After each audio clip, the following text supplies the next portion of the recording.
do you have a framework for, like, let's say there is a failure. I don't know how serious we need to make this like pretend failure to be right now, but let's say super serious. Yeah, something really serious. Let's say I don't know, you wake up tomorrow, there's been a really big problem within your business or your personal life. You're back to zero. Yeah, you're back to zero. How do you not tell people, how do you coach people to deal with that? Is there a framework that you follow or a process or something like this? First, the bad news. You don't become ready for that like overnight. Yeah.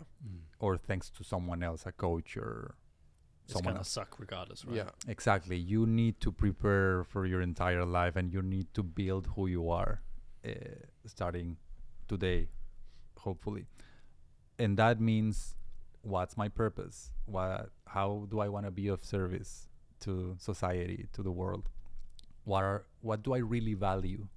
Not what others say that I should value, but what brings me bliss. When to define your values, I would recommend following your gut more than your brains. So what brings you bliss? What gives you energy instead of draining energy?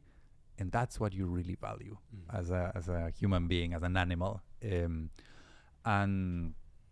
so yeah, if you work on all of this, and then also your emotional reactions and all of that, you will be way more prepared to deal with a massive failure like you guys are mentioning in day one.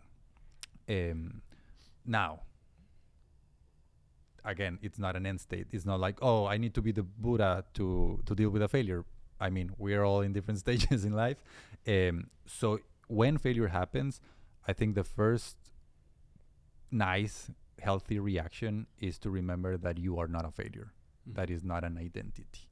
You are so used to working on your startup, on whatever, that you think that's who you are.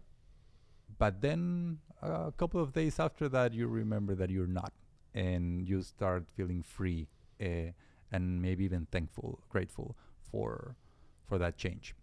And then a few days later, I would recommend thinking about two things. What are you going to think about about this failure in 10 years from today? And the other one is act as if your decisions today are going to appear on the newspaper tomorrow for everyone to see.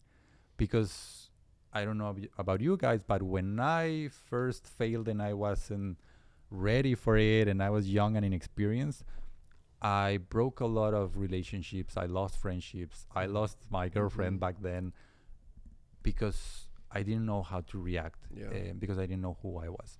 So think about the newspaper. What would happen if your decisions today appear on the newspaper tomorrow? And that saves face, but most importantly, your biggest asset as a business person is your reputation, your reliability. So you keep that alive and healthy, even when you fail. And you start learning that you go to have those difficult conversations like, oh, guess what? I lost all your money, investor. And you see that fear is a mile wide, but an inch deep.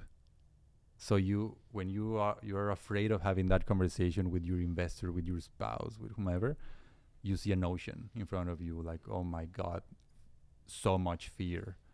But then you step in and you're like, oh, that was it. That was way easier than I expected it to be. It's always the case.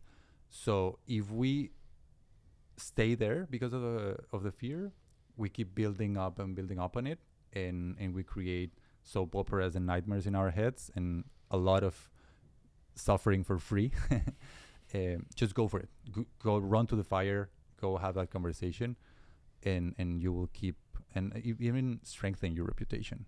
Hey, if you enjoy that clip, you're going to love the full episode of Winning Friends. Check it out in the link below.